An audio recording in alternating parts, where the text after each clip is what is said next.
to Lake Math. Now we're going to do adding when we've got different denominators in our fractions. So the first thing we need to do is make the denominators the same. Might seem kind of weird, but if we had some number divided by itself, it's just going to give us 1. 3 goes into 3 once. 4 divided by 4, it's 1. 5 divided by 5, it's 1. So I've got a 3 here and a 4 there. Sometimes one of them is going to be a multiple of the other, and it's easier, and we only have to do it once. But a lot of times we're going to have to multiply this whole fraction by that, and multiply this whole fraction by that. So I'm going to take the 3 here, and I'm going to multiply the top and bottom.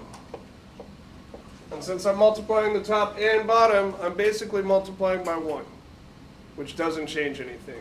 So it's going to look different, but it'll be the same fraction. And I'm going to take this 4 and multiply top and bottom over here. And 4 divided by 4 is 1, so I'm still multiplying by 1. So my fraction will look different, but it's still the same number.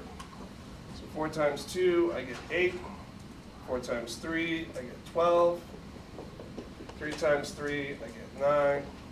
4 times 3, I get 12. Now I have a common denominator, so now I can just add them like I normally would. So 8 plus 9, I get 17.